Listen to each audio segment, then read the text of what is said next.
your kidneys aren't functioning, then you're going to be retaining a bunch of fluid. Yeah, yeah. If you're in heart failure, you're going to be retaining a bunch of fluid. I'm not saying that's what's happening, but like that's just, Yeah, something that happens, right? So, yeah, I respect him not, sharing everything that's going on with him, yeah, yeah. because I mean the bodybuilding fans are just vultures, man. They're already picking up apart, Yes. and then there's just going to be a million "I told you so's" if he comes out and says, "Oh, something's up with me."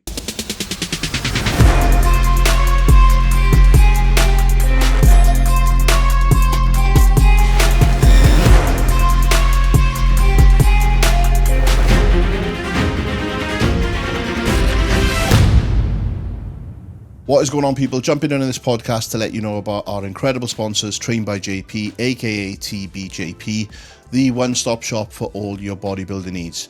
Whether you're looking for supplements or clothing, they have it all.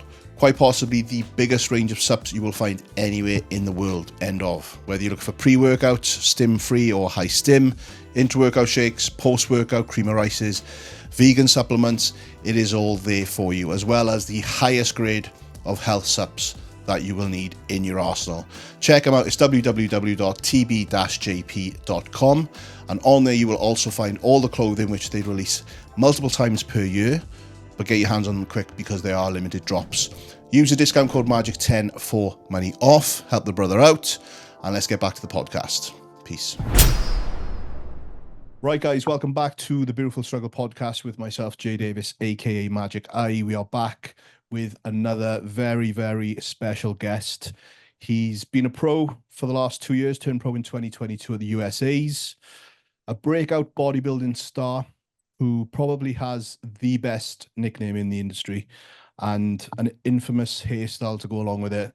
He does like to call himself a mediocre bodybuilder on everything that I've got him on WhatsApp, on his Instagram, but I would more probably call him a jacked Bruno Mars. But introducing to the Beautiful Struggle podcast, Stuart Sutherland, aka Beef Stu. Yeah, dude, the mediocre thing is, well, shit, I still haven't won a show. So, I picked it up because like I was, right after the USA's in 22, I went to Tampa the next weekend, and I got 7th out of 14 guys. So it was like dead in the middle of the pack, right? Yeah. So I was like, okay, it's middle of the pack, mediocre, right there. Yeah. And I still haven't won anything. So maybe I'll pull that if I win something, but it ain't happened yet. So from listening to like a lot of the content that you do on podcasts and stuff you put up on YouTube and that, I can see that you're very like humble and kind of grounded in terms of where you sit in the game. However high the hype around you gets, because I know this year you've probably experienced it yourself, is every podcast is talking about you, that you're getting pulled on all these podcasts for interviews. Yeah. And your stock is kind of rising without you even getting on stage yet. And then obviously you jumped on stage, and then what happened through the year. The thing is, like, you're right. So it's just like it comes in waves, right? Yeah. And first year, I kind of knew this would happen, but when it actually happened, it was like, oh God, okay, that doesn't feel good. Because like you get all this attention, everyone's talking about you, blah, blah, blah. You do the show, and then 2 weeks later, it's like crickets, And I was never like, a popular kid or like a, particularly good at sports, like the sports people care about, at least like football around here. So I'm not used to getting attention, right? So I don't crave it necessarily, but when you get it, it feels good. And then when it's gone, it's like pulling the rug out from under you. And it's like it happens every year now. It's okay. It's just something you kind of have to learn to deal with. Particularly in a sport where it's just a weekend to weekend thing. You don't even have like in a regular sport, you have a whole season, 14, 16 weeks or whatever, where you're like playing a game every weekend, you're staying relevant. But yeah, this is just it's a different game. So how do you deal with that mentally? Like where you said about like the rug being pulled from under you, like you said, that high and low from everyone like talking about you pre-show, and then the show happens, and then you said crickets. How do you kind of deal with that like mental curve, if you want to call it that? Like I said, I think it would be worse for me. I'm aware of it going into it, right? Yeah. But I think it would be worse for me if I crave that kind of attention. Yeah. Okay. Like when you get it, it feels good, right? You can't help it. It feels good. But Mm. if that was like your raison d'etre, like you're the only reason you competed was for attention and for people saying nice shit about you. I mean, frankly, you should be in a different sport because Yeah. bodybuilding fans are anything but kind most Yeah. of the time. So, yeah, it's just something I've noticed. It doesn't isn't something that really gets to me. Okay. I at the end of the day, I still do this because I like bodybuilding fundamentally, and Yeah. I did it 3 4 years ago as an amateur when nobody cared, Mm. because I like doing it. Yeah, yeah. The fact that because you've obviously turned pro and become more of I'm going to call you a household name in the industry. Um, only a short space of time, but you've already learned to kind of deal with those kind of moments where it kind of goes up and down. So that's pretty cool that you've been able to like manage that mentally. Yeah, well, I mean, because the your day-to-day life isn't really affected by that. You're Mm. still waking up, making your meals, training, going to work if you have a job and stuff. And it's like you only see it when you open Instagram, which is just this tiny little microcosm. So it's not really real. But So for some people, that is real life it's for their them. whole life. Yeah, right. They're I think obviously I'm lucky that I didn't get raised like on a phone, yeah, like constantly, digesting that kind of shit, like yeah, yeah. social media. So it's not quite as, quintus like important to me. Doesn't ruin your Um, days, kind of thing. Yeah, yeah, yeah. yeah, It's still like I wouldn't say I'm perfect at handling all of it though. yeah, Someone who is really good at it is Hunter Labrada. yeah. Because I've had the privilege to speak with him a few times about it because he just gets destroyed in Instagram Same. comment sections. Everyone's just like, he only won because of his daddy, blah, all this shit. Hmm. But he literally does not pay attention to bodybuilding media at all. Yeah. He just kind of posts and ghosts. Post And and ghost. Yeah. yeah, he's a much better balanced individual for it. I wonder Um, how he's learned to do that because obviously when Lee was doing it, social media definitely wasn't a thing. So I wonder how he's like actually learned to deal with that, or whether he's just maybe being given advice from some of the guys that kind of like Phil, those guys that were in it when social media kind of started coming in, maybe.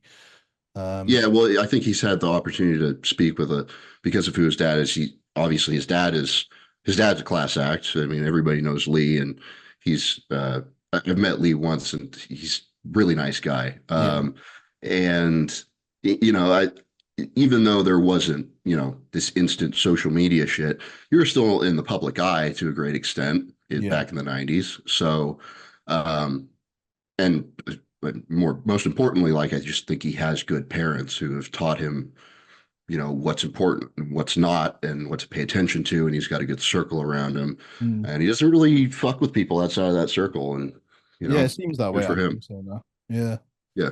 With yourself, first of all, I just want to ask because people are gonna wonder maybe that don't follow all the content that you do because you do a lot in terms of the podcast and that. The nickname, so Beef Stew, where's that come from? Oh, so back, you guys probably don't even know what lacrosse is, do No, we you? do. Yeah, we do. I've Yeah. filmed quite a bit of lacrosse. Obviously Magic Eye. Bullshit, I really? swear, yeah, Wow. for some of the universities over here. Huh. I didn't even know you guys had university teams. That's shocking to me. Yeah, But yeah, so lacrosse is a pretty, on the West Coast where I live, it's a pretty small time sport still. It's nothing compared to like football or basketball or any of those big ones. yeah, On the East Coast, it's way more popular. But I played lacrosse back when I was a kid, and one of my teammates in like I think sophomore year of high school, so that would have been like when I was like 14 or 15. yeah. We had these shoulder pads that would like cover up your traps, and it really didn't cover your shoulder at all. And for a teenager, I was pretty muscular. I had like delts and stuff, Yeah. and he started calling me Beef Stew, and it just stuck. Just stuck. And I kind of like pulled that out 10 years later. I was like, oh, that's a good nickname. just do that. And it's, Just run with yeah, it. it's kind of, it's silly, I know, but You people seem say to that. like it. You say that, but I think I've said this on with another guest about like people creating these personas within the industry. I think it makes it a little bit more fun. With everyone having their nicknames, and obviously Beef Stew was stuck, and everyone knows you as Beef Stew.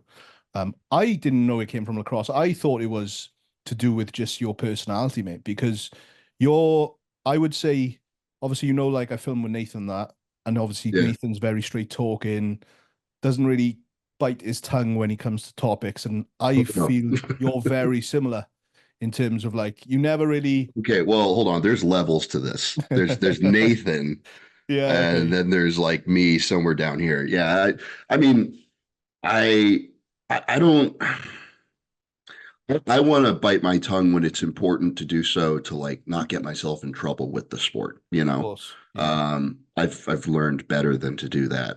Uh, but yeah, I don't I think a lot of the secrecy and weirdness about like what we do in the sport, whether it's like the drugs or like the hearsay, all this stuff, right? I Mm, don't think there's any reason it should be secretive. I'm not ashamed of anything that me or my peers are doing. I think we should just kind of talk about it openly. And I understand that oftentimes, that maybe I don't think supplement companies really care about it anymore. I think more like um, the league maybe cares about it. mm, They don't want us talking about like doing dumb shit because I think all of us have done some dumb shit over the years yeah.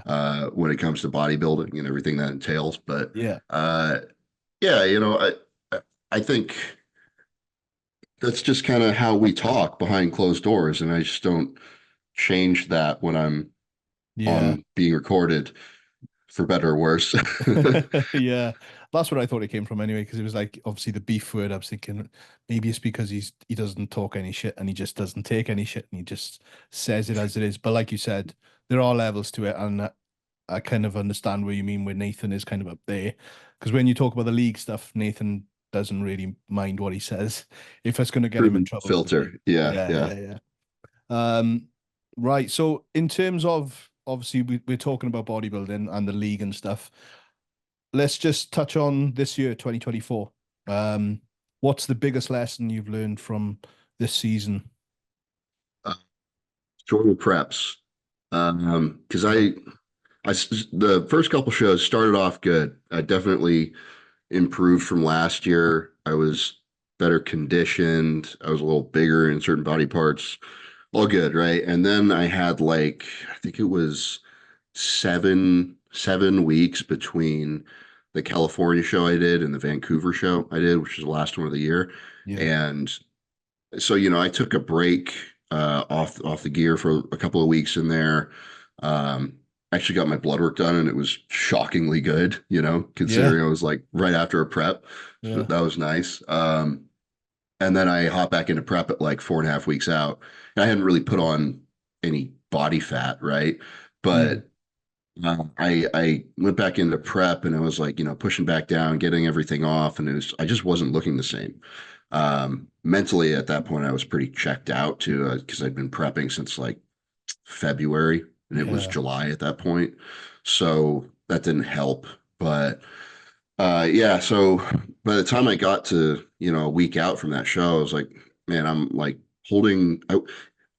I know people get this shit confused, but I promise you, it wasn't body fat. It was like water that was sticking Mm, to me. I was just holding water, and I was like, I wasn't really flat. I just didn't have like that pop that I yeah. had at the beginning of the season, if that makes sense. Yeah. And the only thing I can really think of is like my body was just beat up and fatigued. Mm, I wonder if maybe like the fact I wasn't mentally in it at that point contributed to it as well. okay.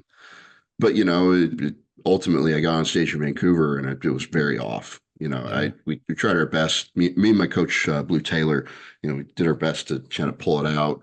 Um, and I think we did an okay job given what I went into the week looking like, but Yeah. I ended up in fifth there. And I think I could have been first or second if I looked in Vancouver like I looked in California. I think I could have been first or second there, honestly. Yeah. Do But you it think you were was like overlooked in Cali? no comment. Okay, is that where the filter comes in? Won't be doing California again. Okay, The that's two all. years in a row now. Not a big fan of Anaheim where they have the show. Leave it at Just leave it that. at that. Okay, fair one. With your goals I for mean, I was really happy with the look that I had in California. yeah, That it was was great, definitely man. the best I looked. So Yeah. Okay. That's yeah, I guess that's a big old lesson for you. So when you do obviously the next time are you going to be going again 2025? yeah, Yeah. definitely. What's the I timeline looking like? I think I'm gonna shoot for some mid-year shows. So what I need to do is like a 9 week prep, hit like 3 or 4 shows 1 week after the other, just bang, bang, bang, Yeah. and then cut it off. Just get in and out. Because if I get, it, there's some people can do this, right? If you look at like 𝘗𝘳𝘰𝘶𝘥𝘭𝘺, he's basically been peeled for the better part of a year and a half. Even when he was like at his peak off season at like 250 something, he was still very lean. Yeah. Like 𝘗𝘗𝘰𝘵𝘗𝘭𝘺, he competed all year. He had some better looks and some worse looks, but he was consistently conditioned and looked.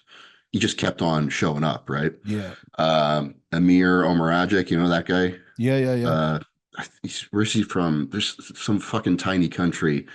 I was with him over in Italy this year when with Nathan. Oh yeah. Yeah, yeah, Okay. with them guys, yeah. He's cool, dude. He sent me. I listen to German rap Oh yeah. sometimes just because I don't know, I like it, and he Yeah. sent me a couple of songs. And he's like, I think he's only like 26, Yeah, he's a young guy, 25 or man. 26. Mad Yeah, potential on that kid. yeah. So yeah, but yeah, he competed throughout the year, for over a longer time frame than I did, and he Mm, consistently looked good. For whatever reason, I couldn't do that. okay. And I wasn't like throwing the kitchen sink at it with drugs and stuff. I wasn't like just beating the shit out of myself with in that department. Training was, I mean, when you get to competition condition, your training isn't great, but it's like it was consistent at least. My strength level was down, but not going down any further. It wasn't Yeah. like cratering bad. I didn't even feel bad in the gym really. It was just like I think I was just too lean for too long. Yeah, okay. I also got sick I was gonna quite a say, few yeah. times. I remember Yeah. you seeing you got ill. Yeah. So at the beginning of prep, I got sick after I went to the Arnold. I got sick like one more time, like 3 or 4 weeks out. And then I got sick again 3 or 4 weeks out from the first few shows. And then I got sick again at like 2 weeks out from the Vancouver, uh, which is just the worst time to Mm, get sick because I yeah. went down to Houston to do a guest posing for Branch, and really good time. I looked pretty good going into that. And then by the time I got home, I was just like, I was a mess. Yeah, So, okay. and just bad timing with that. But I was, I usually don't get sick that much. And this year I've gotten sick so many times. I have to chalk it up to just traveling a whole ton Yeah, because I've okay. taken more flights this year than I ever have Does that before. does that come as part of like your profile getting bigger, all the traveling you're doing?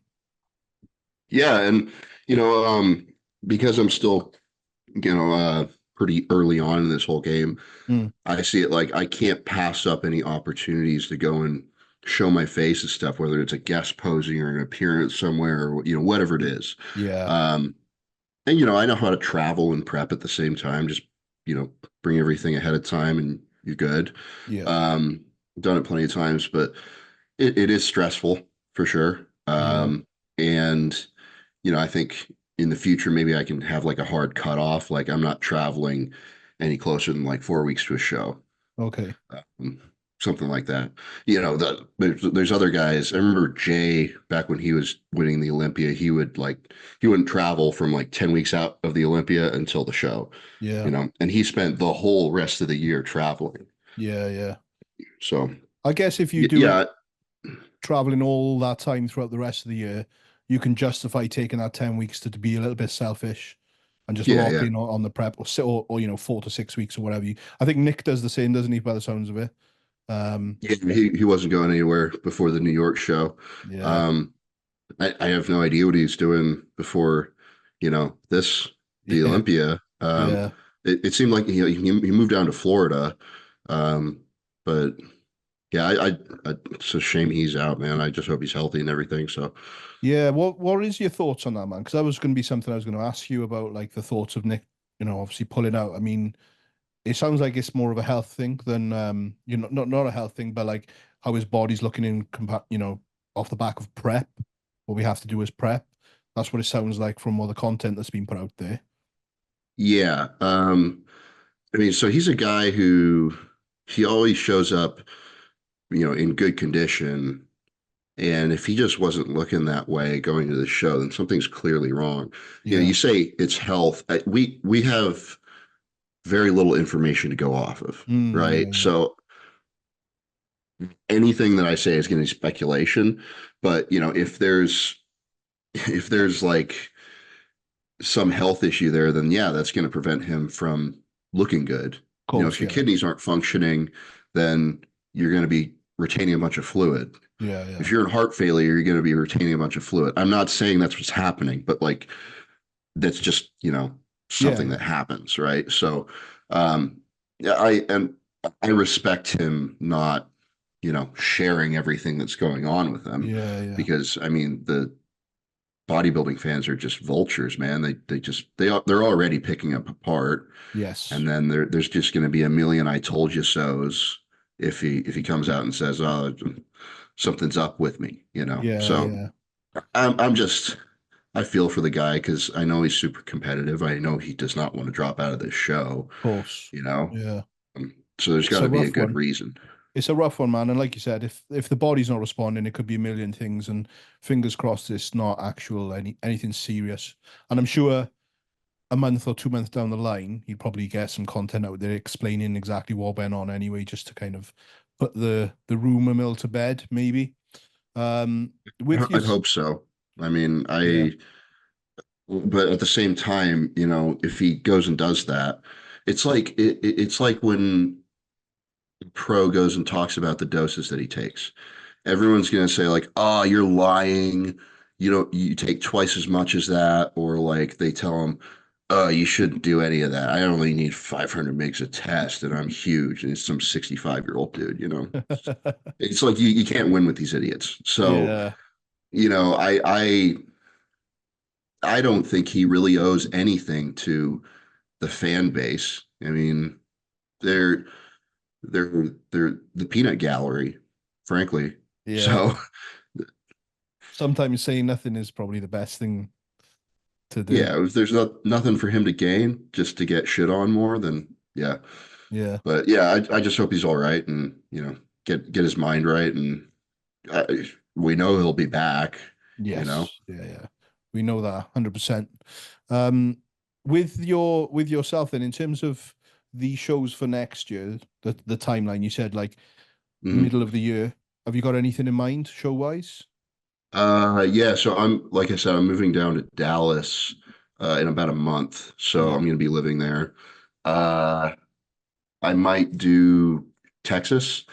And then what was it? It's Tampa, Chicago, and Vancouver the preceding weeks before Texas.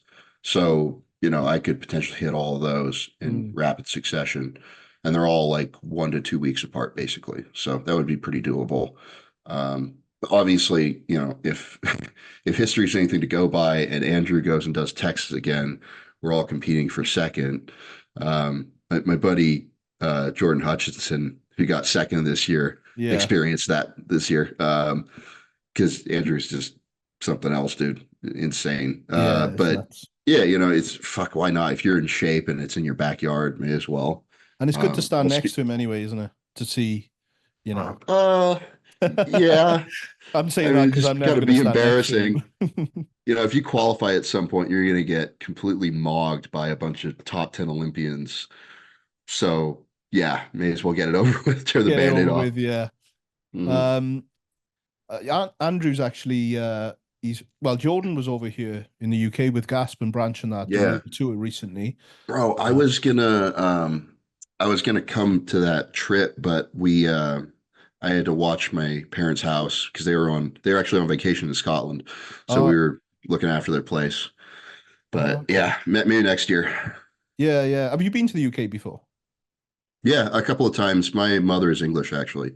She has a Oh, bunch of really? family over here, so she comes semi-regularly, probably once a year, I'd say. I haven't been over in God over a decade, definitely. I Yeah, think when I was like 14 or 15, I went to Ireland. I think that was yeah. the last time I went anywhere like that. So Wow. I definitely want to come over and, do some bodybuilding stuff over there with you guys Yeah, because man. you definitely have a great culture for the sport.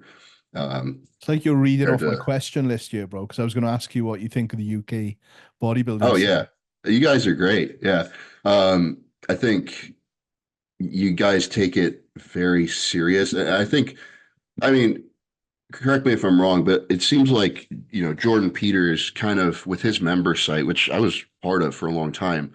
I might still be part of it actually. He kind of put on the map like the way that he does things, as far as like, tracking progression and being very precise with everything and monitoring all this stuff. And then I think a lot of other people over there kind of like were like, okay, this is a good way to do things. And you all are pretty on top of your shit over there, Yeah. you It's know?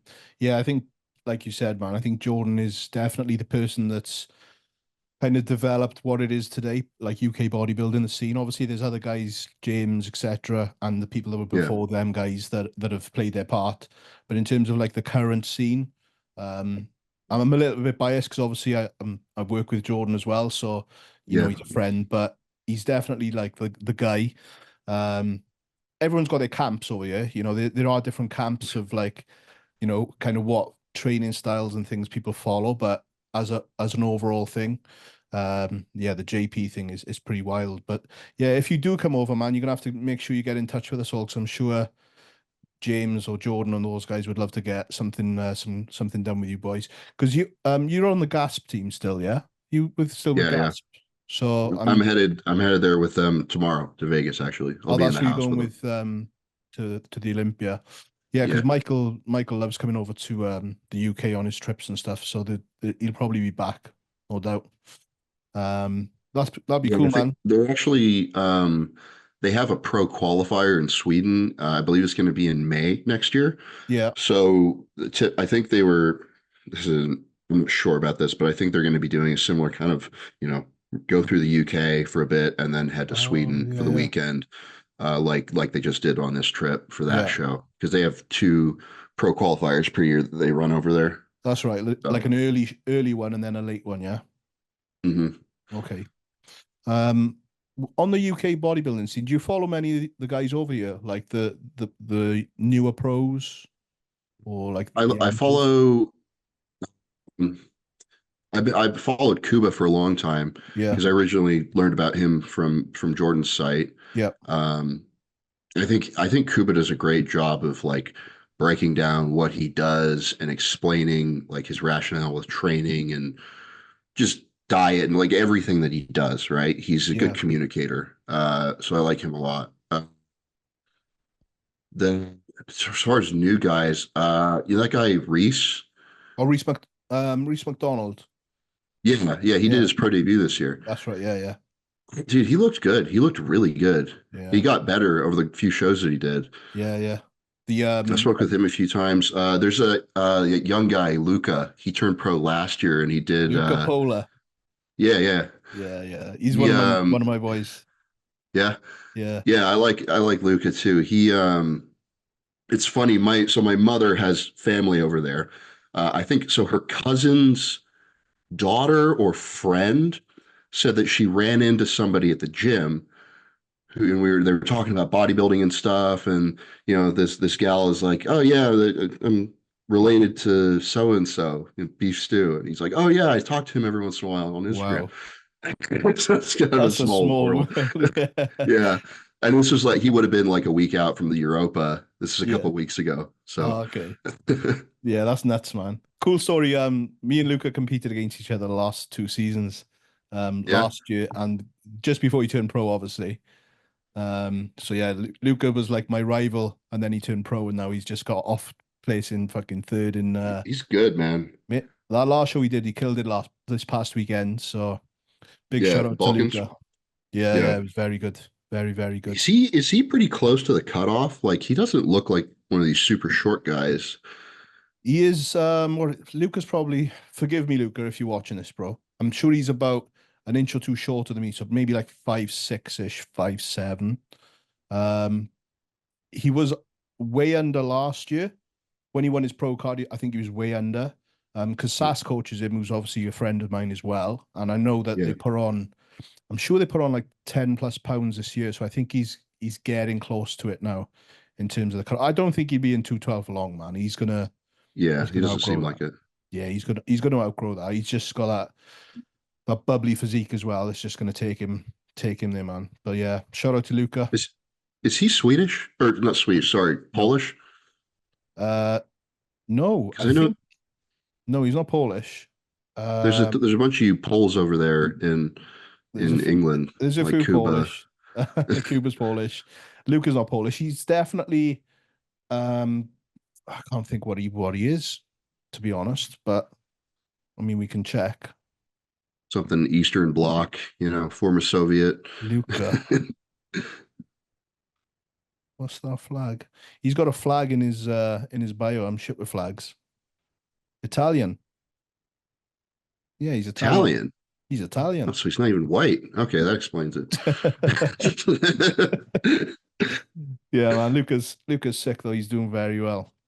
That's cool though. That's good for the guys to hear that you're obviously following along with the UK scene and stuff. So it'll be Yeah, it'll be cool to get you your guys are opinion. doing cool shit over there, man. I mean, I think we're a lot more compartmentalized over here Right. just because it's such a huge country and there's like nowadays there's like a couple of places where most of the guys are at. It's like Hmm. Vegas, Dallas, to some extent Florida. California's dead. I mean, as far as like open pros, nobody fucking lives there anymore, especially after 2020 and everything that happened in California, Yeah. the whole West Coast actually. Um, you guys had it way worse. We shouldn't complain, but yeah. So everybody just kind of left. There's nothing for them there. So Yeah. um, there's some guys still left in New York, but I think it's sort of like guys who've been pro for a long time. Yeah. Think Yeah. like Akeem Williams, Max Charles. I don't want to call them old heads, but like they're been around OGs. for ages. Yeah, oh Oh, geez. yeah. But yeah, it's kind of like we're all kind of located in like a couple of places here, but every place has a different scene, if Okay. that makes sense. Yeah. And I haven't been to all those places, but um, it's a lot more difficult to like go and collaborate with people necessarily if they're in Florida and you're in Texas or something like that, Yeah. when it's like you got to get on a plane to do it as opposed to like driving for a few hours where you guys are. Yeah. Yeah. So Yeah, we're probably like a 3 or 4 hour drive from. We've got little pockets where like there's like intense bodybuilding, like so where Cuba is based up north. That pocket where his gym is Ultraflex, all around there up north is like really intense in terms of like the bodybuilding culture. Then we've got mhm. a little bit down my way, so I'm like southwest, and then it's What town are you in? so I'm in Wales, um, Oh, you're Welsh. Okay. Welsh, yeah. So obviously, we've got like a pretty decent culture, which has always been, obviously from Flex and Neil Hill and all that lot. Because Um, I'm listening to your accent now. I'm like, fucking, of course he's Welsh. of course Okay. he's fucking Welsh, yeah.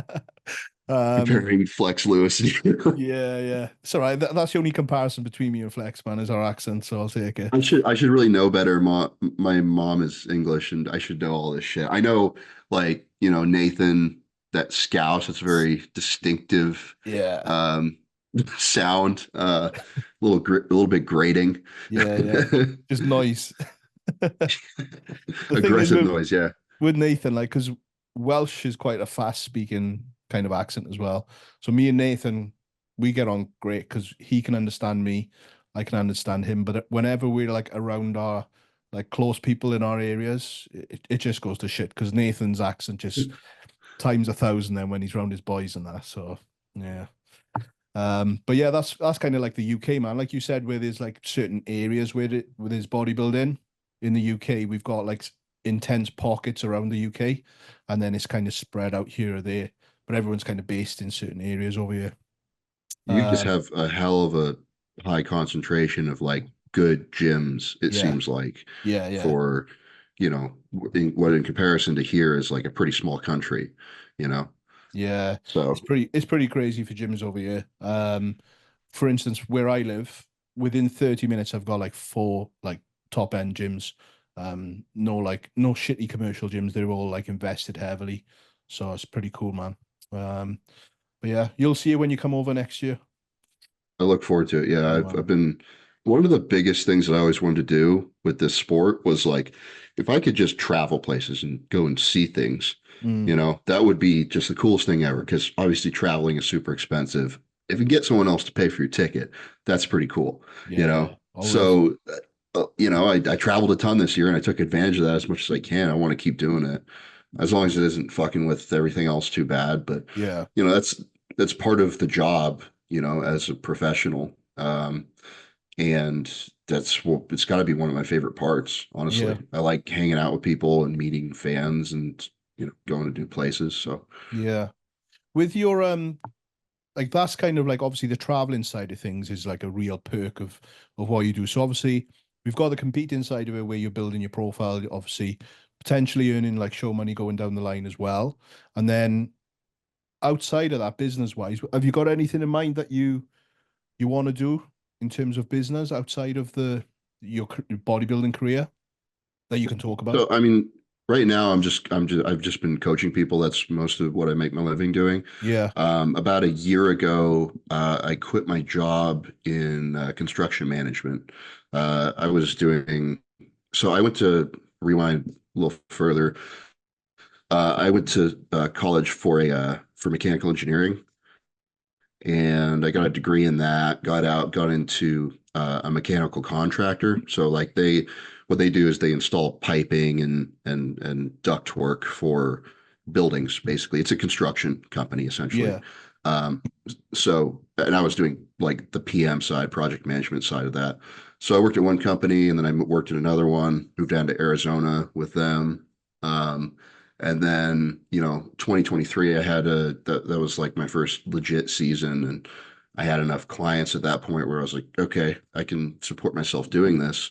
mm, And I quit my job. So it's definitely, like, I'll be honest, it's been a difficult adjustment because from going from working, 50-hour weeks where you have to be in at 6 a.m.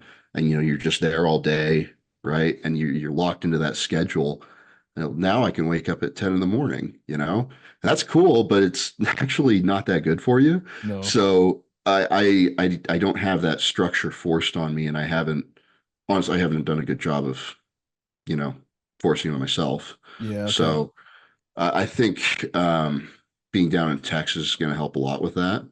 Um, but yeah, I mean, more than anything, I just want to keep on growing my coaching the coaching, clientele. yeah. Yeah. Yeah, it's a hard one, man. I remember when I first went kind of away from full-time employment, if you want to call it that, like yourself, Mhm. project management. I was in a similar role, doing like project management, my last kind of working for the man job. And then when I went to Magic Eye, he was like, yeah, I've got the world at my leisure. I can get up whenever I want. But then you just start falling into these little habits where you're sleeping in a little bit longer, you're chilling out a little bit, Yeah. I'll do that in an hour because it's not on anyone else's time but myself. But then you quickly realize you got to get your shit together. And then, but the more you do it, man, like you said, you've only been, what, a year doing that? Yeah. So, you know, Like I said, I need to do better with how I manage my time and everything. yeah, Because, beyond that, like, there's a lot that I can be doing in terms of like social media stuff and YouTube in particular. I was going to ask you Um, about this. Because you, So I made like six very low quality YouTube videos at the beginning of the year when I yeah, was, going into prep for my show. And then I just kind of got to the point where I was like, I don't really want to do that today. So I didn't. yeah, And the problem is though, like I don't really come across well as like a influencer, somebody who, with rapid paced content, just on Instagram. I do better in like long form stuff like podcasts and where I can actually talk, you know. okay, So YouTube, it would be a much better platform for me in terms of like making content. hmm, Um, but so I live up here in Washington State, which is like the northwest corner of the country for everyone over there yeah, across the pond. And there's like I'm the only pro bodybuilder in the whole state here. It's yeah, there's like no culture, there's no community where I live. There's like one or two good decent gyms. I wouldn't say they're super good, they're decent. mm, Um, but it's really not a very good place for me to be doing what I'm doing. And it makes it, you know, pretty tough to do content when there's like nobody around to like, work with or yeah, collaborate with or anything like that. So um, I think that will be a lot easier to do when I'm down in Texas. yeah.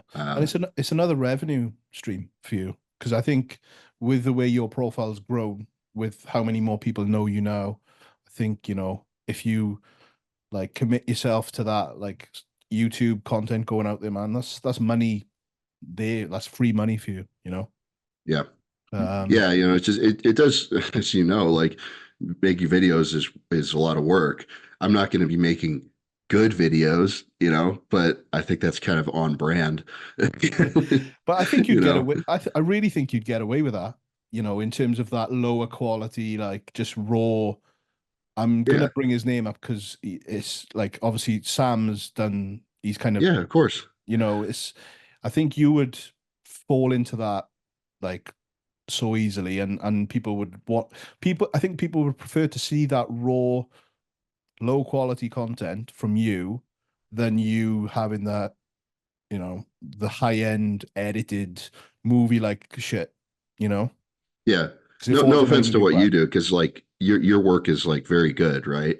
But I'm not really a fan of that super stylized, well edited, perfectly shot kind of Yeah, like gym content.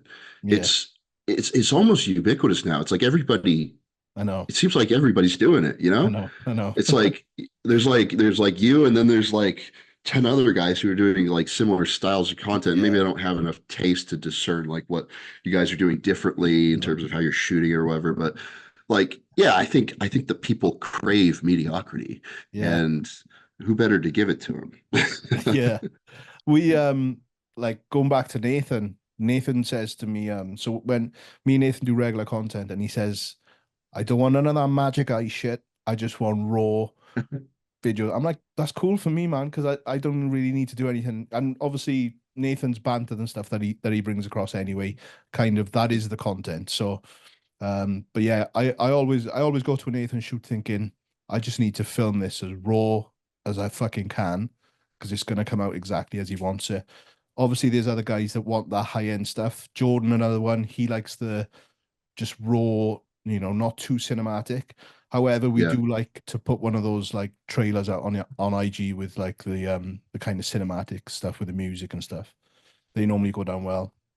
But yeah, I think on brand is for you is to give them that raw, love low end effort. quality, that mediocre the mediocre quality content, bro.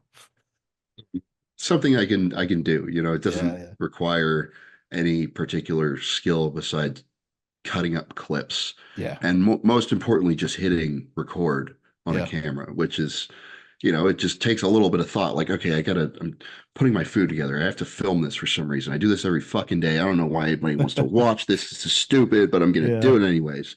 yeah, yeah, That's what I have to get through my damn head. Um, but yeah, I think that kind of stuff would do better for me. yeah, yeah, And as far as like, my value to like sponsors, for example, is is going to it's largely dependent on content and how much Yeah. content you can put out, because they don't really care unless you're extremely good. They really don't care how well you're doing on stage if you're just like a pro bodybuilder who's doing decent, right? Hmm. Um, so like, yeah, I want to get to like the Olympia level eventually, but in the meantime, like, I need to be able to be a valuable, um, you know, resource Asset. to, Yeah, yeah. yeah, an asset to these companies. And because otherwise they're not going to pay me, they're not going to have me on their teams. It's like, Yeah. it's not worthwhile, you Yeah, know? yeah. Just got to treat it as a job. Literally treat that content as a fucking job, man. Exactly. Yeah. Um, in terms of the training, because we've obviously touched on that quickly there. What's your style? Because everyone's got obviously their styles these days of training, progressive overload, etc. Are you like Yeah. part of that camp logbooks and stuff, or are you more just clang and bang? So over the years, I've kind of like adjusted a little bit, but not all that much really. Yeah. Because like I said, years ago, I was part of Jordan's member site, and I watched a lot of his videos, and I really like his old videos from like 4 or 5 years ago that are just very straightforward. He's walking you through a session. It's not edited all that much. Hmm. Um, I really like that stuff, and I learned a ton Thanks. from it. Yeah, that's all your stuff, huh? Yeah. Yeah. So, um, it was I for the first, few years in training, it's back in like 2018, 19, 20, kind of, I was really focused on progressive overload. Almost to well, no, at that point, it wasn't to a fault. I think it was at the right thing to do at that point. I got really strong on a lot of movements. I Hmm. still can't barbell squat what I did back then, Right. but my legs are way bigger at this point. So that was what I did for a long time. I still train with really high intensity and relatively like low to moderate volume, I'd say. But I am less focused on numbers. So like in terms of like what you see me doing in the gym, it's gonna look pretty similar. It's just the weight on the bar is gonna be maybe a little bit lower than a year or two ago. My tempo will be a little bit slower and more controlled. Um, and but I still think both ways work. You know, Yeah. for most of the guys that I coach, when I'm trying to drive home to them like what should your training look like, they're sending me videos and stuff, and I'll have them make sure they're controlling the weight and everything, but like they need to be like driving hard on all their movements.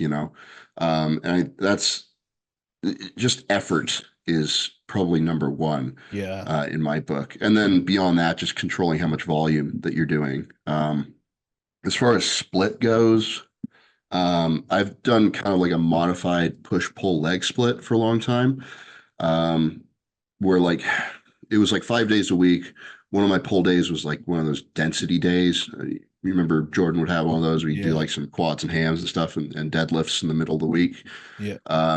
So I did that for a while. Last year, I started doing like a dedicated arm day, which definitely has helped my arms, but I'm not sold on it. Like I might go back to like my previous split where I'm doing two push days and two pull days a week. Hmm. But yeah, I mean, think like Jordan Peters with a little bit less weight on the bar. Well, a lot less weight actually. He's just stupid strong. But that he was definitely like very formative in my developing my own training style years ago. Yeah. Oh, sick, man. The I was gonna say about your training. So you said that you've like developed this kind of modified push-pull legs. Mhm. Does Blue, your coach, just do your nutrition, or is it Mm. both? Yeah, he just does like nutrition, drugs, and all that stuff. He Yeah. he when we started working together like 4 years ago now, um, he sent me some training stuff, and I was like, "Listen, dude, I like what I'm doing. It's working pretty good. Can I just stick with this?" And he was like, "Yeah, I trust you." Yeah. I had like a respectable physique at that point, so and he also So he lives in the Portland, Oregon area. I used to live down there, which is a few hours south of me now. And he knew a lot of the people like at the gym and like around Yeah. the area, and like they'd seen me in the gym, so like he knew that I like trained hard and like knew what I was doing, Okay. So with some people, he just kind of like lets them do that. Yeah. Yeah. He'll tell me like he'll give me like very like 30,000 feet kind of like advice on training. Like you need to do certain movements, emphasize those, put them early in your session or something like that. Or like you need to deload this week because you're beat to shit, Yeah. little stuff like that. But for the most part, I can kind of like gauge and handle that and manage Yeah. that myself.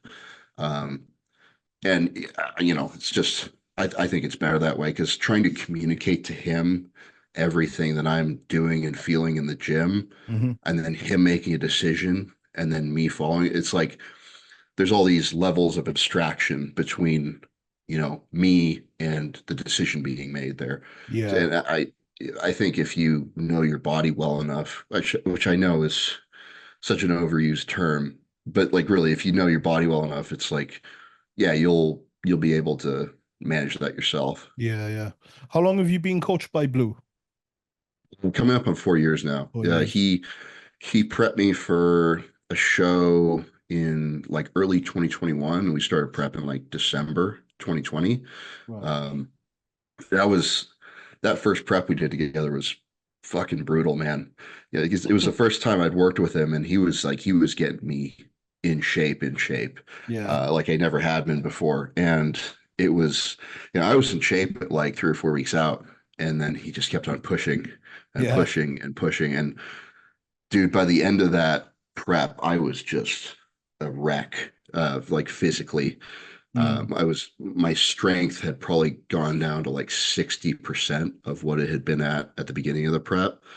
Um, I was definitely over dieted and stringy, but uh, it was probably as conditioned as he could have got me at that point. Yeah. Yeah. And after that, we had like the best rebound I've ever had. I went from like 220 on stage up to like 260 or something in the Okay. course of like a couple of months. And I was still like very lean at 260. I Yeah. started prep at like 248 or something like that. Okay. So it was a wicked rebound Yeah. because I was just completely over dieted. I guess it showed him that you were able to take it where you needed to take it though for that prep. Yeah. And I think Um, with new guys, he tends to err on the side of getting you conditioned, even at the cost of some tissue. Um, but in the next year when I did the USA's and I got my card, I was probably getting, refeeds about once a week, every 7 or 8 days. Because he would like, my baseline diet was relatively low. So like I'd get flat and, I get flat, that's fine, that's fine. And then I start getting weaker in the gym. And then, he'd feed me back up. And I just kind of zigzag all the way down until I was in shape. yeah. And that worked pretty good. And the last couple of years have been kind of some variation on that Yeah. for the most Okay. part, which I think is pretty common nowadays for certain guys. Yeah. I was going to But ask you about like the peaking protocols. Obviously, you've done so many shows together now.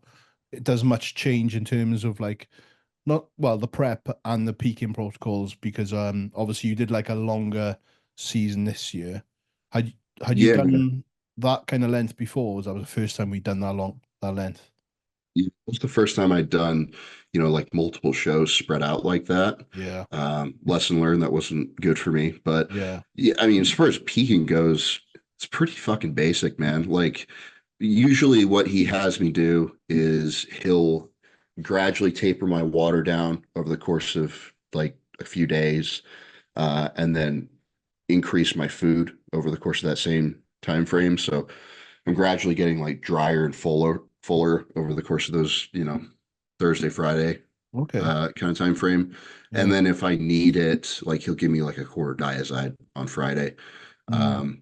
This year, I didn't use any diuretics for the first two shows because I just didn't need to. And I think if I had, then it would have just it would have gotten me dehydrated to the point where I would have been flat. Yeah. So I'm I'm not like a guy where like if you feed me too much, I spill. As long as my water is restricted, whether it's been tapered down or cut off, like if I just keep eating, I just kind of keep on getting fuller for the most part. It's pretty hard to spill me. I've Yeah. never really seen it. Um, but the Vancouver, we used a little bit of diazite. I think it was like a quarter tablet or like 3/8 or something. Because again, I was just holding water going into it, so I needed to do something about it. But Yeah. and it definitely helped. It was necessary. But it was kind of salvaging a mess at that point, Yeah. if we're Trying to honest. claw it back. Yeah.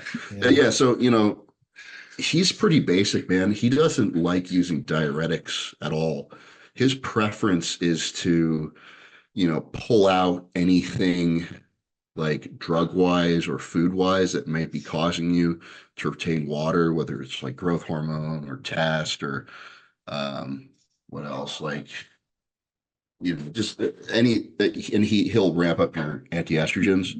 Not crazy high, but like reasonably high. I think it was like a half tab of Letro a day and a tab of Aromacin a day Okay. this year. So it's not crazy high, but it's like pretty high. Your estrogen is going to be low. Yeah. And just by doing that, he kind of gets you in a spot on like Sunday or Monday before the show where you're like, there's not that much to do here, Just kind of with me at coasting. least. Yeah, coast in, eat up a little bit, get a little bit dehydrated, and you're ready to go. And I like that philosophy, man. I've personally, I've worked with Blues for so many years now, but I've never worked with a coach that was like, did aggressive diuretic protocols or anything. I've just heard stories from, friends of mine or peers or Mm. whatever. I have no personal experience doing that. And don't want, I have no interest in doing that Yeah. Yeah. personally. Yeah. Unfortunately, I don't need to. But if you talk to Beatty, like Beatty does need diuretics to actually look proper on stage. Yeah. Because he's Ghanaian, he's like fucking West African. it's Yeah. it's not it's not as easy for him. So He's not shy about it either. When he's talking about it on the podcast, he kind of tells it as it nah, is as man. well. Yeah. Yeah. How does it feel to be one of the only guys that's still with the same coach after 4 years then, and you haven't hopped to another one? I like to say that coaches are like handbags. They're kind of in and out with the season. You got to get a new one every season. Okay. I don't get it, man. I mean, I think part of it is like I lucked out, right? I work very well with Blue. At this point, he's a very good friend of mine. And, he's kind of figured me out as far as like what I need to do.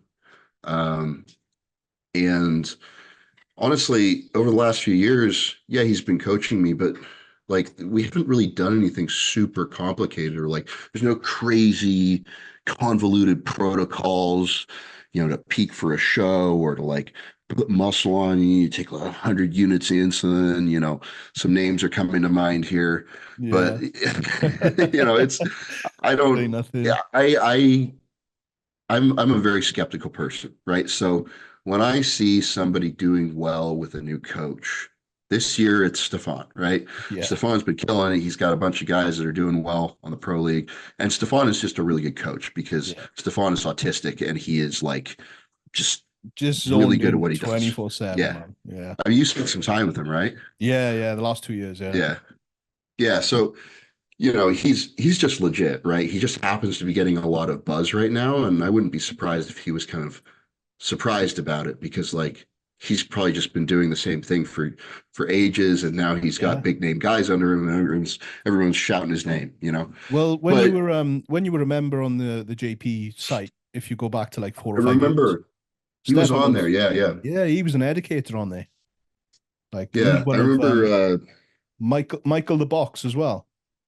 You know Michael the Box. He's just competed against Luca, Mike the Box, 212 guy.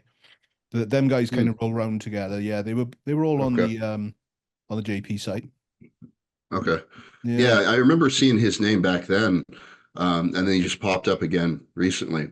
Doing the But same thing he he's been was doing then. this for a long time, Yeah. and it's like like I said, it's like a trendy thing because it's fundamentally the sport is very boring. So we need something to talk about. So, the topic of the hour is, Milos Sarcev and Samson Dauda and everything that happened there, or, Stefan is the best thing since sliced bread, or blah blah blah blah blah. Because we're bored and we need to talk about something. Yeah. I kind of look at that and I'm like, yeah, I don't think he has any particular secret or crazy protocol that I need to get to the next level. I've just been kind of like steadily progressing over the last few years. Don't fix it if it ain't broken. Because Yeah. the upside is pretty small. The downside is quite large. And again, like Blue and I work together really well. The thing that it would be one thing if like, he had peaked me terribly for multiple shows and I'd look like shit. But Blue doesn't do that. So like Yeah. he's good. And I don't see any need to change anything. Yeah. I think I seen you talk about people saying after like the Vancouver show, asking you like, is it time to look for a new coach or some shit? I think I seen you put it on some God. podcasts or whatever. Yeah, it was actually Victor Martinez Oh, was told me Victor? said that. Yeah, Victor commented on like some buys and tries post. He said change the coach, change the approach. I'm like, motherfucker, you and it's funny because like I made a whole like 15-minute video explaining what happened at that show because I wanted to make it very clear that first of all, Blue was not to blame here, and second of all, just explain what happened, what went wrong, because I felt like I owed that to people because there are people that had me winning that show going into it, right? And I shit the Yeah. bed. So um, obviously Victor didn't watch that. And you know, I most people probably didn't, but you know, it I'm lucky enough that I'm not a big enough name yet where everyone's like, if I show up slightly off, they're like, oh, you should go hire Hani Rambod or you should hire Matt Jansen. Like, nobody really cares at this point. Yeah. Um, like I said, I've just kind of been consistently getting a little better each year. I don't need to make like insane leaps and bounds. And frankly, I don't think I would make crazy progress if I went and switched the coach and, you know, did stuff totally different. I've kind of figured out what works for me at this point. It's probably just So, a case of doing that over and over again, and because you're well, already yeah, in the dude, it's mix. You're in the bodybuilding. mix. Yeah. Yeah, it's bodybuilding, man. It's all about doing it over and over again. That's all we do.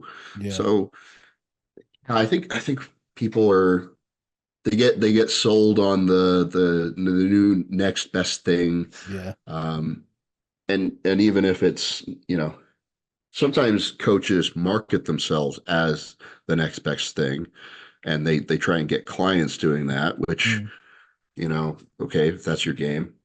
And a guy like Stefan, who's just been doing this for a long time at a high level, and he happens to get a couple of like, open pros all of a sudden, and everyone's talking about him like he's the best thing ever. Like, no, he was really good before, Yeah. and and he's still really good. He just happens to be getting attention now because he's got big name athletes under his belt.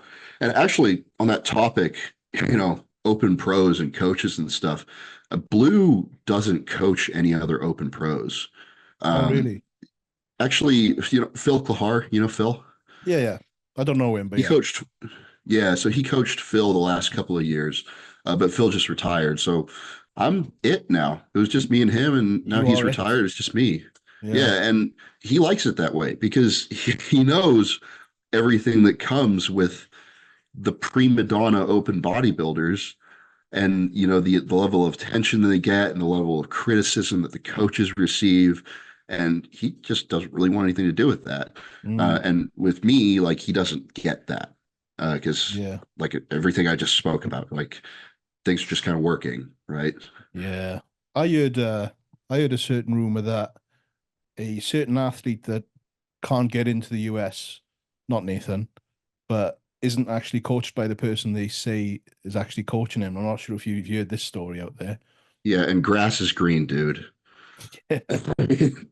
Yeah, Yeah, we could talk about that when we're done recording, but yeah, yeah, yeah, it's all a lot of this, so and so is the best coach is it's a sham. It's yes. a fucking scam Smoke and mirrors, to bro. because yeah, if you can attach your name to a big name athlete and take credit for their successes and distance yourself from them when they fail, if that sounds familiar, then good for you. Then that's a pretty good hustle. And some Yeah, people have made entire fucking careers out of that because yeah, Joe Schmo will come and pay him $5,000 for some copy and paste protocol from 20 years ago. yeah.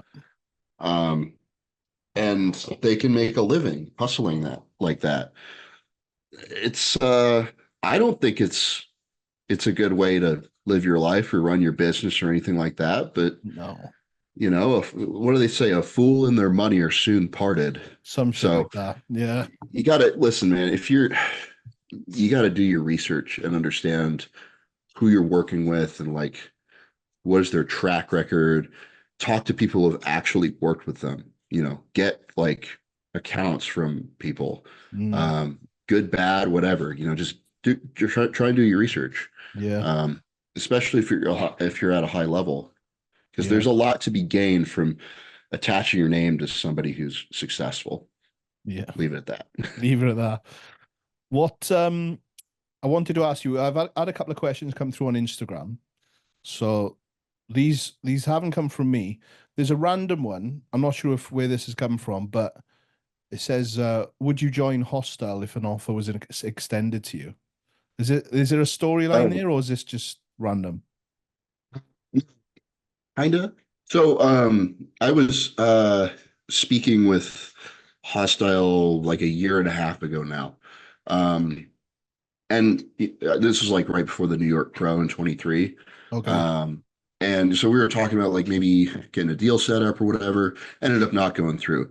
At the time, I was a little peeved about the whole situation. In retrospect, we don't have to get into all the details, Okay. but like in retrospect, I was being kind of immature.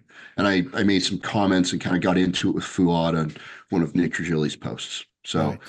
fast forward to this year, um, I I think Fuad was on his podcast. And he was talking about like his show, the Detroit Pro, which by the way was a very well run show from Mm, everything that I've heard.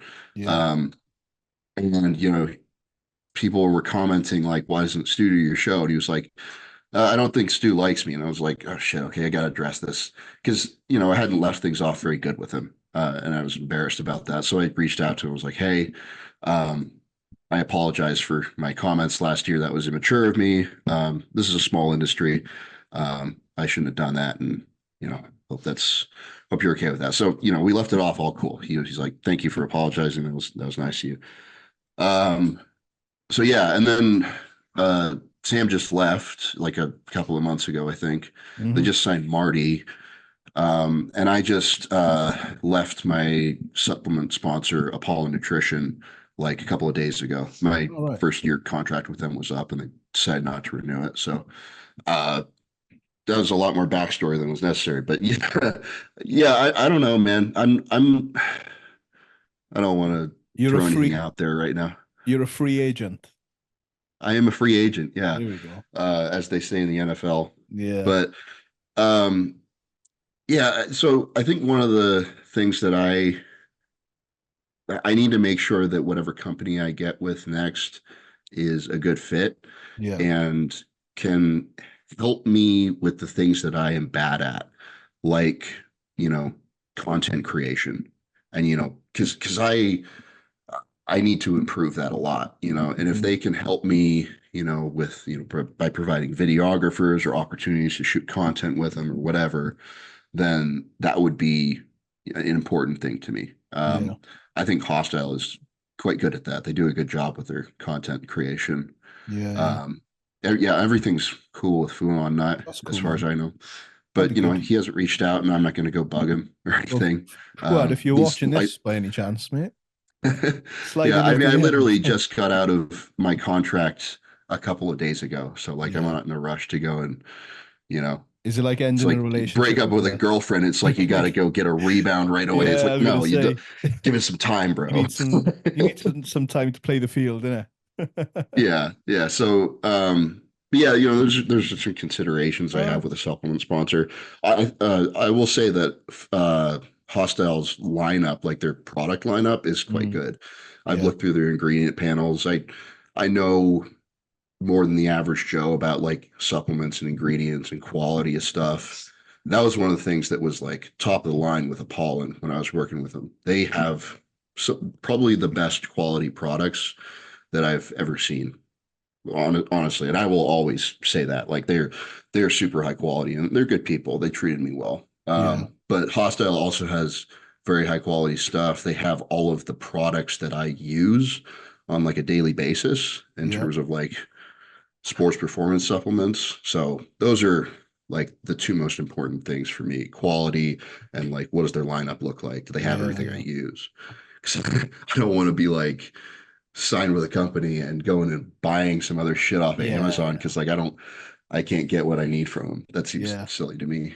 I think on that note, I mean, obviously JP, I know he's got a few US athletes as well on the roster in terms of like both the clothing and the Does? nutrition. Yeah, yeah, Oh yeah. Well, Martin's got with the clothing team, and so is Sergio now, huh? yeah. Ian was with Um, them for a little while as well, but yeah. maybe I'll slide him a text and just say maybe there's a conversation to be had. But I know that obviously Jordan's heavy on the content as well and stuff. So that would be another potential good fit for you, I think. Yeah. Well, I mean, a lot of this falls to me. Like we were talking about earlier, I got to make content, and Yeah, I'm not going to be valuable to anybody for anything. I'm just being honest. This is not like a wise thing to say, as somebody who wants to go and get signed for some contract and get paid, right? But like, mm, I'm not a bullshitter, right? I need to be a valuable asset to any company that I'm with, and I yeah, need to step things up in order to make that happen. So, um, to that end, I think I, that's another reason I'm not in any rush to go and sign a new contract is like, I need to put some infrastructure there for myself, yeah, yeah. to, get my, make myself valuable in the meantime. I think when you're settled in your new residence, that's going to be the key thing for you, man. You probably switch it on once you're down there and settled, and then Yeah, it, and then man, it's so weird. Weird. No, it's so cool. Being down in Texas, the couple of times I've been down there this year, because like just when I'm around like all the other guys, because there's a lot of guys who are like about my age, kind of like younger pros who are trying to like make it, make a name for themselves. Jordan yeah, Hutchinson, Brandon Barrow, Elias McCall, just guys with the gas team or who just live down there. And they like, I just turn up the intensity. I like turn up my focus level around those guys. And that's something that I've been missing almost completely for yeah, the last year at least. So that's gonna be really big for me, I yeah, think. yeah. I definitely think so, man. Um, I've had another question here as well about like your daily routine and motivation, I guess. Don't have to go into that too much, but like just breeze over what your kind of days look like. At the moment, they're a bit up in the on the air because you're back at your parents, I guess, like you said at the Yeah. beginning. So Right now they're a bit of a mess. yeah, I do sleep in and stay up late because my girlfriend works at a corrections facility, like a youth corrections, so basically a youth prison, yeah, and she works like this weird swing shift, and she doesn't get off until like 11 o'clock at night. So mm, we usually go to bed at like 1 in the morning. So I just align my schedule with hers. But yeah, usually most of like the work stuff that I'm doing is like client stuff in the mornings, um, and then a lot of messing about, if I'm honest. And then that I could be usually tied to train doing later. And content, bro. I know, Mom, you don't need to lecture me. um, but yeah, and then I usually train later in the evening because by then the gyms are pretty empty, like eight Yeah, o'clock at night. So That's nice. But I'm not a fan of running my day like that. Right now things are fucked off because, we're staying at my parents and we're Mm, going to be moving pretty soon here. But, when I get down to Texas, I want to start waking up early. I want to, have like a proper routine, go do cardio in the morning, even in the off season, and structure my day better because yeah. just finally fucking force that on myself because I'm not doing it now and I don't like it. Mm, So yeah. There's just one thing. Everything in your life at the minute is going to be revolving around this one thing, which is just moving down there, getting settled. I know, because well, obviously we spoke about this a few weeks back, and you were like, "Just give me a couple of weeks," because I'm like in yeah, chaos sorry right now. about sorry about the delay, man. It's Yeah, just no, no, it's it's not. been It's a fine. it's been pretty stressful over here, but um I hate moving. And I've moved like big moves like three times in the last couple of years. Yeah, I went from Portland to Arizona, Arizona to Washington, and now Washington to Texas. yeah, that's So heavy. it's just I feel like I don't have a home. I'm not. Yeah, I made friends in each place, and then I move on to the next place, and like I can't take them with me. yeah, So yeah, I'm not going anywhere for a while once we're down there, man. I'm sick of it. yeah. I can't keep doing this. It's the hub down there anyway. It's the hub for bodybuilding, so it's just going to make Yeah, everything right for you. Um, quick one on social life. Then I'm not sure if you've got much of that at the minute outside of, you're funny. but like post show, obviously prep was long, intense, and then I just remember seeing you like on a boat, chugging some beers, playing golf, doing stuff It's post Scotch, show. actually. Yeah, Scotch. Scotch. Yeah, I don't really like beer, dude. No. Yeah, I needed to, like I was saying earlier, we was in prep since like February through Mm, July, basically. And then by the end of that, I was just like, I didn't even give a shit that I looked bad at the Vancouver. I was just like, I'm done. I need to like just completely unwind for a couple of weeks. yeah. So I got drunk on a boat. I went to Dubai and had a ball over there. And I just kind of like, I was probably like 70% on a diet for most of that time frame, which Yeah. isn't terrible, but like not great either. Uh, I didn't really make much of any progress during that rebound. Mm, Um, you know, one perspective is like that was very unprofessional of me, but the other perspective is like I didn't really care at all at that point. I didn't go and get like super fat or anything. I'm lucky. I don't yeah. like rebound bad like some people. I Do usually you stay think pretty lean, but do you think that maybe gave you some like mental clarity though after the prep? Like I know from when I've done preps myself, I need that 4 weeks post show, 6 weeks of just kind of living a normal life and doing things with yeah. my partner and going out and having a few fucking drinks and just unwinding. Do you think that kind of helps you get yourself back into normal life, process the prep a little bit quicker than if you were to back into rebound, back into like 110% towards your goals for next year? Do you think you're better doing what you've done there than doing it the Well, other way? I've kind of done both before. Yeah, I've had wicked good rebounds where, I mean, I wasn't like eating just chicken and rice the whole time. I have a fast metabolism. I was eating some junk in there too. yeah, But where I've had like really good rebounds where I grew like a weed. And then this time it was weird. Like I would get back in the gym. I wanted to just get back to training, working. But like nothing was going. Like I was trying to push weights that I had before, and I just felt weak and everything hurt. And I was just like, that was like the first week or so after the show. I was just like, I need to get back in the gym and like get myself moving again. I tried to train hard, and I was just like, nothing's clicking right now. yeah. So at that point, I was like, okay, I need to like just back off and unwind from this for a little bit, which I did for about 3 weeks or so, and then I mostly got my shit back together. Hmm. Um, but yeah, in the past I've been much more of a Nazi when it came to that stuff. This post show, you know, being 100%, 110% on. Nowadays, yeah, I do. I'd say that in the past when I was like super you know, all about it right after a show. I was also a less happy person. So like I didn't really realize that I was missing out on anything at the Mm. time.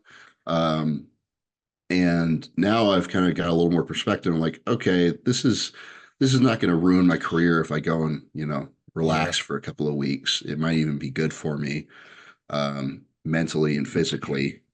And then we'll get right back to it once we're got our heads clear, right? Yeah. Yeah. And that's pretty much what I've done this year. Like I said, I didn't really make much progress on the rebound, which is kind of sucks, but oh well, we'll have more rebounds in the future. I'm in my Yeah. off season now. Things are, clicking along. So, um, yeah, I don't regret, that defusing time. Yeah. Yeah. It's probably needed, man. And with the way your body was towards that end of prep anyway, who's to say you would have been able to rebound productively anyway if your body was that burned out? That's the thing, like, because I got back in the gym and it was like nothing felt good. Mm. I was eating, I was like trying to get back to training hard. I was full, but like I just like I had no punch, like no strength. Yeah. Does that make sense? Yeah. Yeah, Yeah. Yeah. it was odd. So yeah, it was necessary at the time. And just on to the next year, I guess. Yeah. I'm probably not going to start prep until May next year. It's like May, June, July, Yeah. basically, So you've still got for the prep. a good bit of time here to do what you need to do anyway. What's Yeah, the yeah. go on, sorry. I'm about like low 280s right now. I want to try to get up to about 300 this year, and start prep around 290-ish, Yeah. somewhere around there. I think I started prep at about 282 this year. And I never get super fat in the off season, which is nice. Yeah. So, similar kind of condition, 7, 8 pounds heavier should be a good spot. I also need to carve out some time, forgive the pun, for gyno surgery somewhere in there Right. because I've always kind of had like issues with it. It wasn't like noticeable on stage, fortunately, but it's gotten a little bit worse these last few Mm. weeks, and I just need to get rid of it. I just don't want to Yeah. worry about it anymore. You know? Get that in like before prep for the back Yeah, end. Yeah. definitely. Just before prep. Probably like right before I start prep, Yeah. Yeah. because that'll give me a little, a de facto break from the gym. I'll get back in, back training, and then I'll start prep, and I'll be like fresh. Yeah. Yeah. Joints will feel good. I'll be recovered. I'll be ready to go. So Rearing to go, hopefully. yeah, yeah. Um, yeah, that'll be good, man.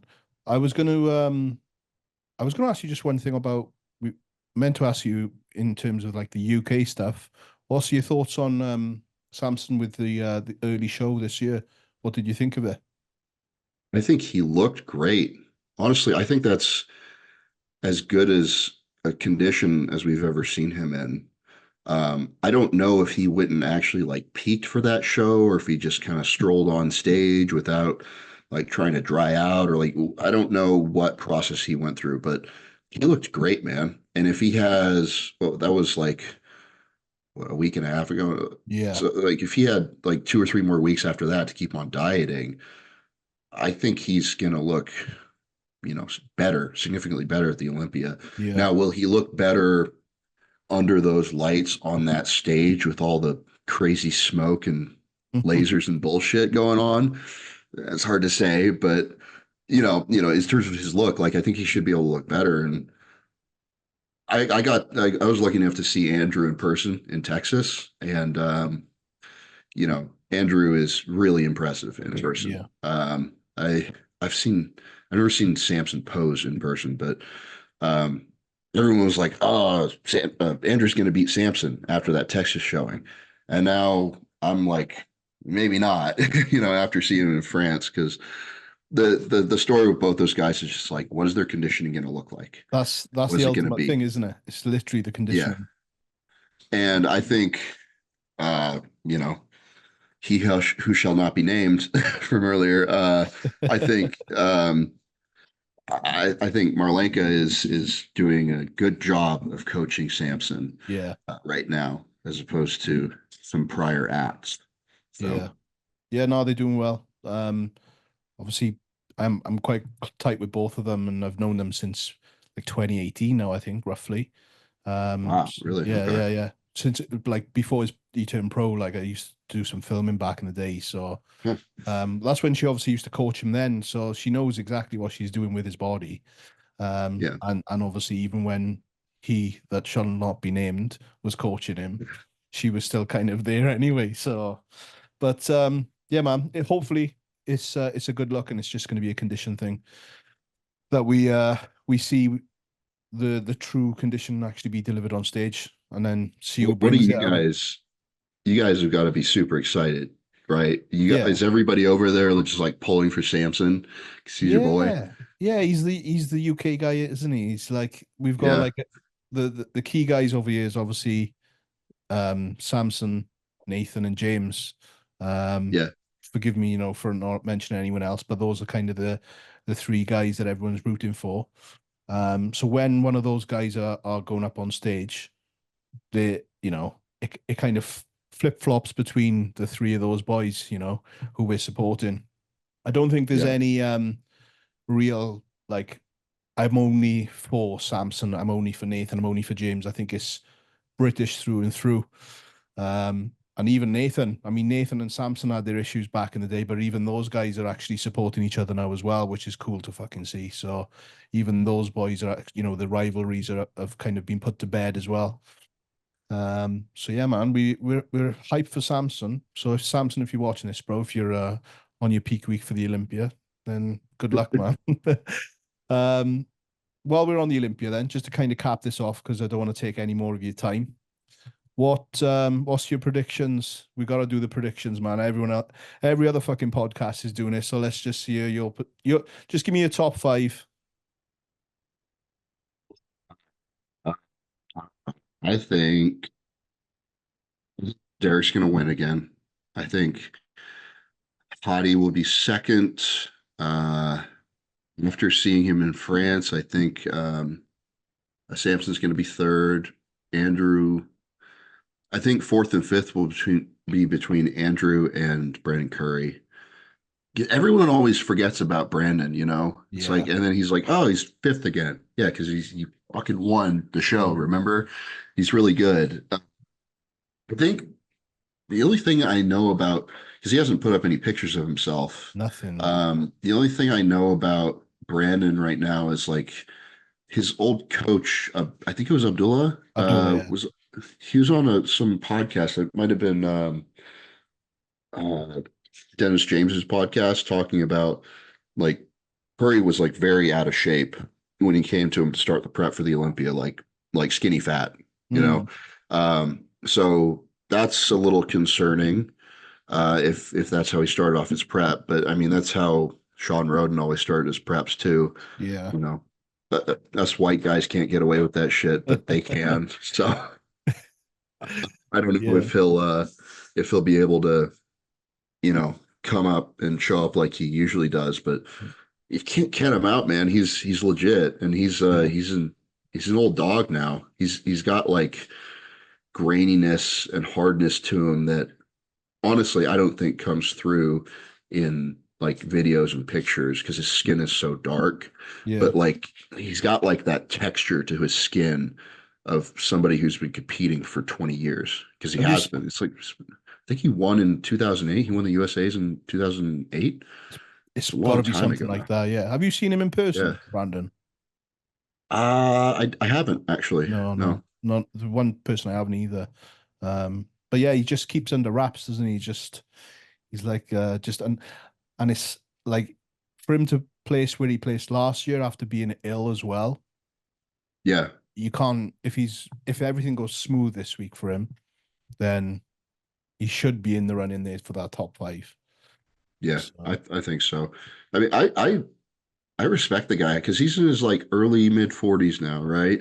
yeah, And most of what he posts about is his sons, you know, playing football and his wife and how awesome she is as a caretaker for the whole family while he's Mm. doing his thing with bodybuilding. He seems to, because especially guys my age, in their 20s, younger, don't have families yet. We get ourselves so caught up in like this sport, and it can seem like it's the only thing in the world sometimes, and I'm guilty of that sometimes. But you'll have guys who are like, they're adults, they have families, they have all this other shit to worry about, and they're still competing and performing at a very high level. Um, and I think it's cool when they go and post about that stuff Yeah. instead of just like, oh, look how big I am and how peeled I am. Because I have a lot more respect for guys who do all that. I have a Yeah. lot more respect for guys who work full-time jobs and do this stuff. Yeah. Compete as whether it's amateurs or pros. Because that just, if all you have to worry about is bodybuilding, then that's really not all that much to worry about. It's a pretty sweet life. Yeah. Yeah. Um, but if you got all this other, all these other things on your plate, then you're still able to come in top 5 in the world. That's pretty legit, man. So Yeah. I like guys like that. I've always been a big fan of like 𝘗𝘳𝘰𝘶𝘥𝘭𝘺 because he's got a couple of daughters and he was he's very he's a family guy and Yeah. everything. So It just shows where these guys stand morally, man.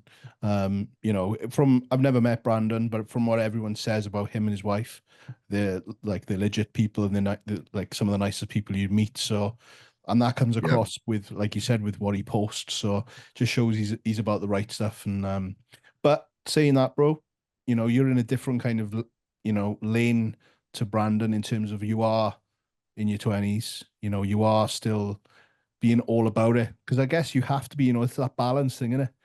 And now's the time where if you're going to go all in on it and be all about it, now's the time for you, man.